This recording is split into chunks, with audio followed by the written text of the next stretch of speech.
আপনি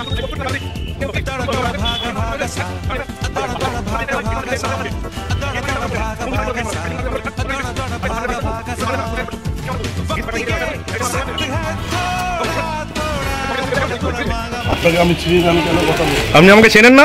দেখি আমার বিরুদ্ধে সাক্ষী দিলেন, মিথ্যা মামলা, আর চেনেন না? হ্যাঁ তা ভাই সন্দীপ, গিরিশপাক থানাতে কে বলেছিল? গিরিশপাক থানায় কে বলেছিল ভাই? ও ভাই শোনো না, বা কোন পুলিশ মিথ্যা মামলা সাক্ষী দিতে বলো তোমাকে?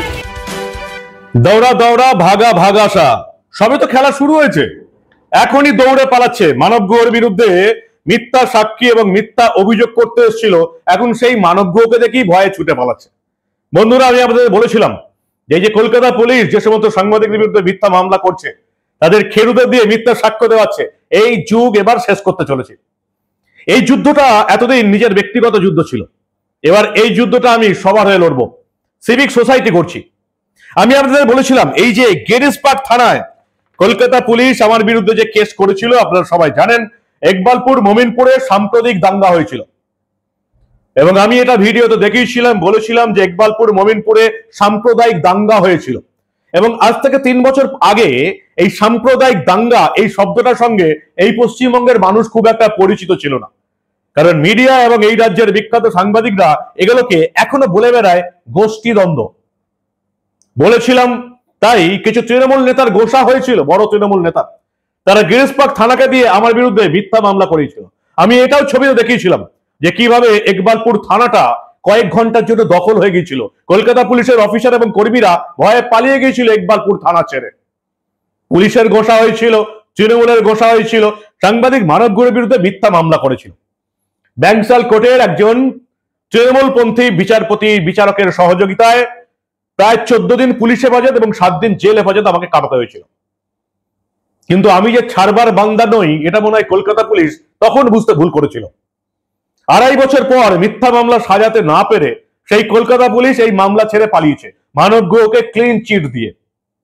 অর্থাৎ পুলিশ এটা নিজেরাই প্রমাণ করে দিয়েছে যে আমরা মিথ্যা মামলা সাজিয়েছিলাম। কিন্তু কলকাতা পুলিশ মাঝে মাঝে ভুলে যায় সবাইকে কাটি করা যায় না। আমি আপনাদের বলেছিলাম কলকাতা পুলিশ আমাকে ছেড়ে দিলেও আমি কলকাতা পুলিশকে ছাড়বো না। আলিপুর কোর্টে কলকাতা পুলিশের বিরুদ্ধে মামলা হয়েছে, অপরাধের মামলা, আর 2 দিন পরে কলকাতা পুলিশের বিরুদ্ধে মানহানির মামলাও হবে। সেই অপরাধীর মামলায় কলকাতা পুলিশের বিরুদ্ধে যাদের বিরুদ্ধে আমি মামলা করেছিলাম সেই গুণধর ব্যক্তিদের নাম একবার শুনে নিন। সন্দীপ সিং, সেটবাগাল লেন বাড়ি তার। এই সন্দীপ সিং আমার বিরুদ্ধে প্রথমে অভিযোগ করেছিলেন গিরিশপাক থানায়, তার সঙ্গে সাক্ষী দিয়েছিলেন রাজ সিং, প্রত্যেকেই আজকে কাঠগড়ায় দাঁড়াতে হলো। এর সঙ্গে প্রধান অভিযুক্ত জয়ন্ত ঘোষ, গিরিশপাক থানার তৎকালীন ওসি। আমি জানি না এই ইন্সপেক্টর জয়ন্ত ঘোষ এখন কোন থানায় আছেন, খুব সাবধান থাকবেন কলকাতাবাসী। জয়ন্ত ঘোষ সাংবাদিক মানব গুহর বিরুদ্ধে এমন মিথ্যা মামলা সাজিয়েছিল, 2.5 বছর পর গিরিশপাক থানা সেই মামলাটা টানতে পারেনি। এখন জানি না এই ওসি জয়ন্ত ঘোষ, ইন্সপেক্টর জয়ন্ত ঘোষ কোন থানায় আছেন। যে থানাতেই আছেন সে থানাতেই নিশ্চয়ই কোনো সাধারণ মানুষ এবং কোনো সাংবাদিক বা কোনো বিরোধী দলের নেতা কর্মীর বিরুদ্ধে মিথ্যা মামলার সাজানোর যে চক্রান্ত করছেন এটা বলাই যায়। কিন্তু জয়ন্ত ঘোষ ইন্সপেক্টর এবার বিপদে পড়ে গেছেন। লড়াই সবে শুরু, সবে তো আলিপুর আদালত, অনেক দূর যেতে হবে। কলকাতা হাইকোর্ট অব্দি টেনে নিয়ে যাবো আমি কলকাতা পুলিশকে। ওসি জয়ন্ত ঘোষ প্রধান অভিযুক্ত, আরো 2 জন আছেন। তৎকালীন ইন্সপেক্টর আমার কেসের আইও ছিলেন চামেলি মুখার্জি, ইন্সপেক্টর ইনচার্জ ছিলেন তখন আমার কেসে, অফিসার ইনচার্জ। একবারও সাংবাদিক মানব গুহর বিরুদ্ধে যে অভিযোগ করেছে তাকে নিজের চোখে দেখার প্রয়োজন বোধ করেননি। আমি জানি না চামেলি মুখার্জি এখন এই কলকাতার কোন থানায় আছেন এবং তিনি কি কাজ করছেন। আশা করব কারো বিরুদ্ধে অভিযোগ উঠলে যে অভিযোগ করতে আসছে তাকে আগে জেরা করবেন ম্যাডাম চামেলি মুখার্জি। জানি না কলকাতা পুলিশ ফোর্সটা চলে কি করে এরকম অযোগ্য এবং অপদার্থদের দিয়ে। আরো একজনের নামে কেস হয়েছে, ইন্সপেক্টর কুন্তল বিশ্বাস, ইনিও আমার কেসের আইও ছিলেন, তার বিরুদ্ধেও কেস হয়েছে। তারা 2-2.5 বছর ধরে এই ইন্সপেক্টর জয়ন্ত ঘোষ যে মিথ্যা মামলাটা সাজিয়েছিলেন, এই 2 জন আইও যতগুলো কোর্টে ডেট পড়েছে ব্যাংসাল কোর্টে, একটা তো রিপোর্ট দিতে পারেননি সাংবাদিক মানব গুহর বিরুদ্ধে, অথচ কেসটা টেনে নিয়ে গেছেন। 2.5 বছর পর কেসটা টানতে না পেরে তারা পালিয়ে গেছেন সাংবাদিক মানব গুহকে ক্লিন চিট দিয়ে। কিন্তু কলকাতা পুলিশ পালিয়ে গেলেও সাংবাদিক মানব গুহ কলকাতা পুলিশকে পালাতে দেবে না। যারা মিথ্যা মামলা করেছিলেন, যারা তৃণমূল নেতাদের কাছের লোক হবার জন্য একজন সাংবাদিককে হেনস্থা করেছিলেন, তাদেরকে কিন্তু আমি পালাতে দেব না। অনেক রাস্তা লড়তে হবে, তৈরি হয়ে যান। আরো দুজন ছিল পুলিশের খেরু, বাপি মন্ডল এবং অলোক চক্রবর্তী। অলোক চক্রবর্তী এনার ছবি আজকে আপনাদের দেখাবো, সাবধান থাকুন। Alok Chakraborty son of late Nimai Chakraborty, 88 Raja Basanta Roy road, Kolkata 29, police station Tollygunge. Tollygunge police station, Raja Basanta রায় রোডে বাড়ি। নিমাই চক্রবর্তী, স্বর্গীয় নিমাই চক্রবর্তীর ছেলে অলোক চক্রবর্তী। ছবিটা দেখুন। এবং আর কোন পুলিশ থানায় এইরকম পুলিশের খেরুগিরি করে কারোর বিরুদ্ধে মিথ্যা মামলায় সাক্ষ্য, কারোর বিরুদ্ধে মিথ্যা মামলায় সই করেছে কিনা নজর রাখুন। বাপি মন্ডল, অলোক চক্রবর্তী। তো এই অলোক চক্রবর্তী যিনি আমার বিরুদ্ধে মিথ্যা সাক্ষ্য দিতে এলেন, পুলিশের খেরু, এবং এই সন্দীপ সিং যিনি অভিযোগ করেছিলেন, তাদেরকে রিপোর্টাররা তো ছেঁকে ধরলো। তারা পালাবার পথ পেল না, ছুটে পালাচ্ছে। দৌড়া দৌড়া ভাগা ভাগা সা, ছুটে পালাবারও পথ নেই। সবে তো আলিপুর আদালত, অনেক দূরের রাস্তা ভাই, অনেক দূরের রাস্তা। এই গুণধরদের যে কলকাতা হাইকোর্টে যেতে হবে, এটা এরা টেরই পাচ্ছে না। পুলিশ তো সরকারি পয়সায় লড়বে, কিন্তু পুলিশের হয়ে যারা মিথ্যা সাক্ষী দিতে এলো, তাদেরকে নিজেদের পকেটের পয়সা খরচ করেই এই মামলাটা লড়তে হবে। এবার সত্য মামলা, মিথ্যা মামলায় লড়তে গিয়ে যে কি অপরাধের সাজা হতে পারে, সেটা এই আমার করা সত্য মামলায় এই গুণধররা হারে হারে বুঝতে পারবে। এদিকে রিপোর্টাররা ছেকে ধরলো, ভয়ে পালালো। সেই দৃশ্য দেখুন। মানবগুয়োর বিরুদ্ধে মিথ্যা মামলা করলে এরকম ভাবেই ছুটে পালাতে হবে, যেভাবে কলকাতা পুলিশ পালিয়েছে। দেখুন আপনারা। আপনি আমাকে চেনেন না? কি আমার বিরুদ্ধে সাক্ষী দিলেন, মিথ্যা মামলা আর চেনেন না? হ্যাঁ, আপনি আমাকে চেনেন না? কি আমার বিরুদ্ধে সাক্ষী দিলেন, মিথ্যা মামলা আর চেনেন না? হ্যাঁ, তা ভাই সন্দীপ, গিরিশ পার্ক থানাতে কে বলেছিল? গিরিশ পার্ক থানায় কে বলেছিল ভাই? ও ভাই শোনো না, বা কোন পুলিশ মিথ্যা মামলা সাক্ষী দিতে বলো তোমাকে? গিরিশ পার্ক থানায় তুমি গেছিলে? ও ভাই সন্দীপ শোনো না, ও অলোকদা, মিথ্যা মামলা করতে কে বললো? কোন পুলিশ? কি নাম? আরে এখন পালালে হবে, অনেক দূর যেতে হবে। এখনো আলিপুর কোর্ট, হাইকোর্ট, প্রচুর কিছু আছে ভাই সন্দীপ। কে বললো? পুলিশ? কোন পুলিশ বললো মিথ্যা মামলা সাক্ষী করতে? আমাকে চেনো না, আমার বিরুদ্ধে মামলা করতে চলে এলে? হ্যাঁ, থানায় এফআইআর? আরে ভাই তোমরা পালিয়ে কোথায় যাবে? তোমরা পালিয়ে কোথায় যাবে ভাই? মিথ্যা মামলার জুসে তোমরা আর পালাতে পারবে না। আজকে কে তোমাদেরকে মিথ্যা মামলা করতে বললো? এফআইআর কোন পুলিশ থানা থেকে বললো তোমাদেরকে মিথ্যা মামলা করতে? যাকে চেনো না তার বিরুদ্ধে মামলা করলে? হ্যাঁ, কত টাকা দিয়েছে পুলিশ? আরে পালাতে পারবে না রে ভাই, সবে তো শুরু। এভাবে পালানো যাবে না, ভুল জায়গায় কাঠি করেছো। কে মামলা করতে বললো? গিরিশ পার্ক থানায় কোনোদিন গেলে না, এফআইআর করে দিলে? যাকে চেনো না তার বিরুদ্ধে এফআইআর করে দিলে? হ্যাঁ, ও ভাই সন্দীপ শোনো না, আরে তুমি আমাকে চেনো না, আমার বিরুদ্ধে এফআইআর কেন করলে? এটা যে একটা শুধু বলে যাও, আর কেউ জানতে চাই না। তুমি চেনো সাংবাদিক মানবগুয়োকে? চেনো না, এফআইআর করতে চলে এলে? পুলিশ কি টাকা দিয়েছে নাকি পুলিশ আত্মীয়? ভাই সন্দীপ, ও সন্দীপ, আরে শোনো না রে ভাই, আরে মুখ লুকিয়ে কি হবে? হ্যাঁ, তো মুখ লুকিয়ে কি হবে? তুমি সাংবাদিক মানবগুয়োর বিরুদ্ধে মামলা করেছো ভাই, বড় কাজ করেছো, মুখ লুকিয়ে লাভ নেই। বলো না একটু। ও দাদা, একদম হ্যারাসমেন্ট এখন সবে তো শুরু হয়েছে।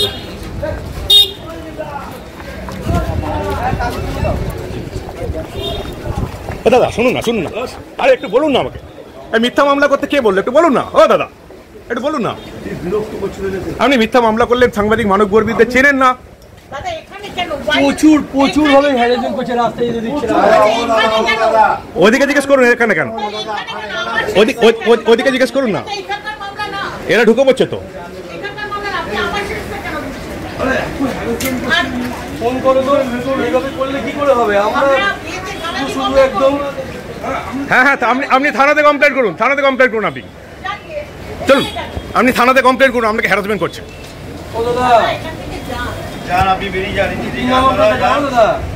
এ ভাই শোনো না, তুমি শুধু বলো মিথ্যা এফআইআর করতে কে বললো, এইটুকু বলে দাও, চলে যাবো। ও দাদা, আরে মিথ্যা এফআইআর করতে পুলিশ কি দিল তোমাদের? কত টাকা দিয়েছে? আরে পালালে হবে, তোমরা চেনো না একটা লোকের বিরুদ্ধে মিথ্যা মামলা এফআইআর করে দিলে? হ্যাঁ, পালাবে না? ঠিক আছে, তোমাকে মিথ্যা এফআইআর করতে কে বললো? আমি জানি না। তুমি গিরিশ পার্ক থানাতে এফআইআর করলে, অথচ তুমি আমাকে চেনোই না, মিথ্যা এফআইআর করলে কত টাকা দিল পুলিশ? পুলিশ কেস সাজাতে কত টাকা দিয়েছে তোমাকে? ও দাদা, আরে পালালে হবে?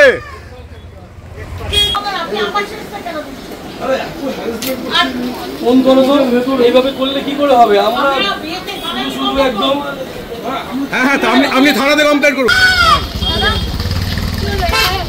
দাদা এফআইআর করেছেন কেন? মানে কেউ বলে দিয়েছে? কি হলো? চলে যাচ্ছেন কেন? কি হলো বলুন?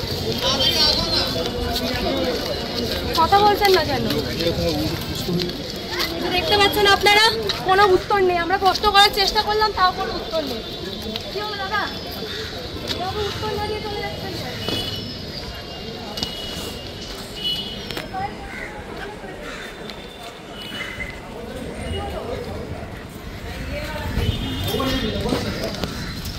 দেখতে পাচ্ছেন বন্ধুরা, একদম যে কথাটা শুরু থেকেই বলছিলাম, আমরা প্রত্যেকটা প্রতিবেদনে একই কথা বলে এসেছি। এই মুহূর্তে দাঁড়িয়ে রয়েছে আমরা আলিপুর কোর্টে এবং সরাসরি প্রশ্ন করার চেষ্টা করা হলো যে কেন এফআইআর করেছেন, কোনো রকম কোনো উত্তর দিলেন না। দেখুন চলে যাচ্ছেন। আমরা আবারও একবার চেষ্টা করবো। কি হলো দাদা?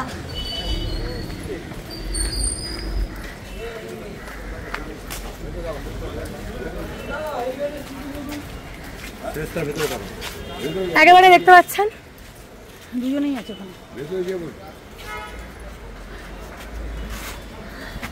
কোনো রকম কোনো উত্তর না দিতে পেরে রীতিমতো পালিয়ে গেলেন।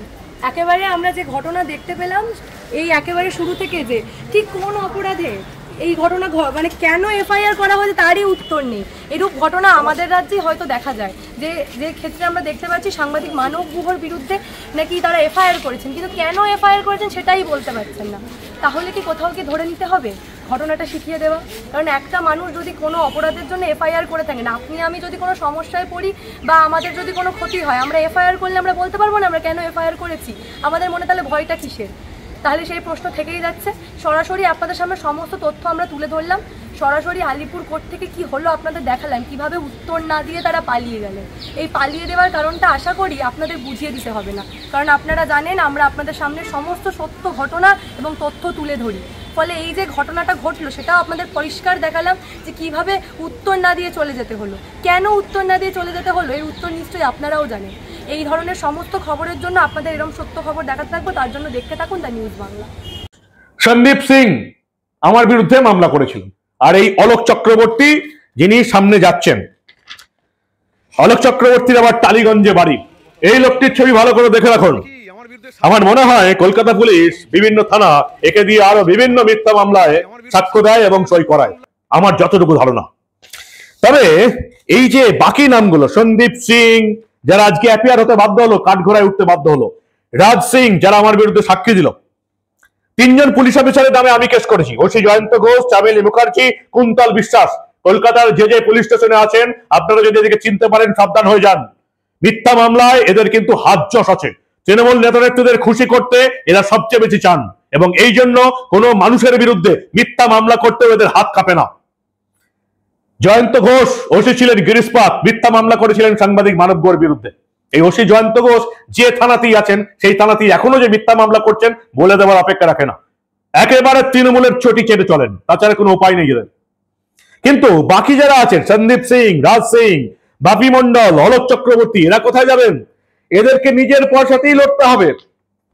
কলকাতা পুলিশ যাদের বিরুদ্ধে আমি মামলা করেছি, সবে তো শুরু, এই তো এখন অপরাধের মামলা হয়েছে, এরপরে মানহানির মামলা হবে। তারা রাজ্য সরকারকে চিঠি দিয়েছেন যে আমার বিরুদ্ধে সাংবাদিক মানব গুহ মামলা করেছে, আমাদেরকে রাজ্য সরকারের টাকায় মামলা ধরা হোক। তারা চিঠি দিয়েছেন কাকে? The legal reimbursement government of West Bengal. তাদের হয়ে কারা লড়বেন? রাজ্য সরকার ঠিক করেছে এদের হয়ে আমার বিরুদ্ধে লড়বেন মোহাম্মদ আরেফুল বুরশেদ, সিনিয়র অ্যাডভোকেট এবং ডিস্ট্রিক্ট জাজেস কোর্ট আলিপুর। আমি আমার উকিলকে বলবো, আমার আইনজীবী প্রশান্ত মজুমদারকে বলবো অবশ্যই এই আবেদনের বিরুদ্ধে একটা পাল্টা আবেদন জানাতে। কলকাতা পুলিশের 3 অফিসার সাংবাদিক মানব গুহর বিরুদ্ধে মিথ্যা মামলা সাজিয়েছিল, 2.5 বছর পর মিথ্যা মামলা সাজাতে না পেরে সেই মামলা ছেড়ে দিয়ে পালিয়ে গেছে। তাহলে যে লোকগুলোর বিরুদ্ধে আমি মামলা করেছি সেই লোকগুলোর ট্যাক্সের খরচা আমাদের রাজ্য সরকার কেন দেবে? আমার আপনার ট্যাক্সের টাকায় এই মিথ্যা মামলা করা কলকাতা পুলিশের অফিসারদের বিরুদ্ধে কেন সাহায্য করা হবে? আপনারা কি বলেন? কলকাতা পুলিশ 3 জন অফিসারের বিরুদ্ধে আমি মামলা করেছি, এরা আমার বিরুদ্ধে মিথ্যা মামলা করেছিল। এদের মামলার খরচ কি আমার আপনার ট্যাক্সের টাকা থেকে দেওয়া উচিত কি উচিত নয়? কেন রাজ্য সরকারের দিকে সাহায্য করবে? এরা নিজেদের পকেটের পয়সা খরচ করে লড়ুক। যদি এদেরকে আমি নিজেদের পকেটের পয়সা খরচ করে লড়াতে পারি, তাহলে এরা আর জীবনেও স্বপ্নেও ভাববে না যে কারোর বিরুদ্ধে মিথ্যা মামলা করব। রাজ্য সরকার, মমতা বন্দ্যোপাধ্যায় রাজ্য সরকার সেই করাপ্টেড পুলিশ অফিসারদের পাশে দাঁড়িয়েছে, লিগাল সেলের সাহায্য দিচ্ছে, যারা সাংবাদিক মানব গোয়ের বিরুদ্ধে মিথ্যা মামলা করেছে এবং 2.5 বছর পর সেই মামলা ছেড়ে পালাতে বাধ্য হয়েছে। এদেরকে আমাদের ট্যাক্সের টাকায় কেন উকিলের সাহায্য পাবে, এটা আমি বিচারের দায়িত্ব আপনাদের উপর দিলাম। মমতা বন্দ্যোপাধ্যায় সরকার এই করাপ্টেড পুলিশ অফিসারদের পাশে দাঁড়িয়েছে সাংবাদিক মানব গোয়ের মামলা লড়তে। এরা নিজেদের পকেটের পয়সায় এরা কেন লড়বে না, আপনাদের কাছে প্রশ্ন রইল। আজকে যে রায়টা হলো, পরিষ্কার বোঝা যাচ্ছে যে মামলা চলবে। এরাও আবেদন করেছেন যে সাংবাদিক মানব গোয়া নাকি মিথ্যা মামলা করেছেন। দেখা যাক কোর্টে আপাতত কতদূর হয়। আলিপুর আদালতের পর হাইকোর্টে তো ছুটতে হবে, কিন্তু এদেরকে তো ছাড়া যাবে না। বিশেষ করে এই 3 পুলিশ অফিসার, বারবার যাদের নাম বলছি, ইন্সপেক্টর জয়ন্ত ঘোষ, ইন্সপেক্টর চামেলি মুখার্জি, ইন্সপেক্টর কুন্তল বিশ্বাস, পালাবার পথ নেই। মিথ্যা মামলা করবেন, 2.5 বছর হ্যারাসমেন্ট করবেন, বাড়ি থেকে কলকাতা পুলিশের অ্যান্টি রাউডি সেকশন দিয়ে গোটা পাড়ায় তাণ্ডব বাঁচিয়ে তুলে নিয়ে যাবেন। আর যদি ভাবেন আপনারা বেঁচে যাবেন, বাঁচতে পারবেন না। আদালতের ভেতরে আপনাদের বিরুদ্ধে মামলা চলবে, আদালতের বাইরে জনতার আদালতে আপনাদের বিচার হবে। পশ্চিমবঙ্গের মানুষ, কলকাতার মানুষ এই 3 কলকাতা পুলিশের অফিসার সম্পর্কে সাবধান করব। ইন্সপেক্টর জয়ন্ত ঘোষ, ইন্সপেক্টর চামেলি মুখার্জি, ইন্সপেক্টর কুন্তল বিশ্বাস মিথ্যা মামলা করেছিলেন এবং মিথ্যা মামলায় আইও ছিলেন 2 জন। 2.5 বছর পর কলকাতা পুলিশ মামলা ছেড়ে দিয়ে পালিয়েছে। ভাবুন একবার, এই রকমের অপদার্থ অযোগ্য পুলিশরা কত সাধারণ মানুষ, কত সাংবাদিক, কত বিরোধী দলের নেতা কর্মীদের বিরুদ্ধে তৃণমূলকে খুশি করার জন্য এইরকম মিথ্যা মামলা সাজায়। পালাবার পথ নেই। কলকাতা পুলিশের এইরকম অযোগ্য অপদার্থ পুলিশ অফিসারদের আর পালাবার পথ নেই। লড়াই শুরু হয়ে গেছে এবং এই লড়াইয়ে আগামী 5 বছরের মধ্যে আমার সিভিক সোসাইটি তৈরি হবে, যে সিভিক সোসাইটি নিজের প্রত্যেকটা এলাকায় এই রকমের দুর্নীতির বিরুদ্ধে প্রতিবাদ করবে। বাংলার মানুষের জীবনটা এখন একেবারে ডিসগ্রেসফুল হয়ে গেছে। তাদের জীবনের কোনো মান সম্মান ইজ্জত কিচ্ছু নেই। স্থানীয় কাউন্সিলর, গ্রাম পঞ্চায়েতের প্রধান, পঞ্চায়েত সমিতির নেতা সাধারণ মানুষকে চড়থাপ্পড় মেরে চলে যাচ্ছে। বিধায়ক সাধারণ মানুষকে মেরে চলে যাচ্ছে। পুলিশ প্রশাসন সাধারণ মানুষকে প্রজা ভাবে এবং নিজেদেরকে রাজা ভাবে। অথচ এই প্রত্যেকের মাইনে হয় আমার আপনার ট্যাক্সের টাকা দিয়ে। আমরা সারাদিন ধরে ট্যাক্সের টাকা দিচ্ছি। একটা ডাল কিনতে গেলে টাকা দিই, পেট্রোল কিনতে গেলে টাকা দিই, ডিজেল কিনতে গেলে টাকা দিই, চাল কিনতে গেলে টাকা দিই, সেই টাকাই এদের মাইনে হয়। কাউন্সিলর, পঞ্চায়েত প্রধান, বিধায়ক, সাংসদ, পুলিশ প্রশাসন, আমাদের ট্যাক্সের টাকায় যাদের মাইনে হয়, যাদের আমাদেরকে সেবা দেওয়ার কথা, আমাদের মাথার উপর তুর্কি নাচন নাচছে। এটা বন্ধ করতে হবে এবং এটা কোনো নেতা করবে না, কোনো রাজনৈতিক দল করবে না। এটা আমার আপনার মতন সাধারণ মানুষকেই করতে হবে, আর সেটা আমরা করে দেখাবো। লড়াই শুরু হয়ে গেছে। কলকাতা পুলিশের বাকি অফিসারদের বলবো, যারা এখনো মনে করছে সাংবাদিকদের বিরুদ্ধে মিথ্যা মামলা করে তৃণমূল নেতাদের কাছের লোকে থাকবো, সাধারণ মানুষকে মিথ্যা মামলায় ফাঁসিয়ে তৃণমূল নেতাদের কাছে রয়ে থাকবো, বিরোধী দলের নেতা নেত্রীদের ফাঁসিয়ে তৃণমূল নেতাদের কাছের লোক থাকবো, তারা সাবধান হয়ে যান। পালাবার পথ নেই। আদালতের ভেতরে, আদালতের বাইরে 2 জায়গাতেই আপনাদের লড়তে হবে। যেভাবে একজন সাংবাদিককে তার পাড়া থেকে, তার অফিস থেকে তুলে নিয়ে যাচ্ছেন, সেই রকমের সামাজিক সম্মান আপনাদের নষ্ট করা হবে।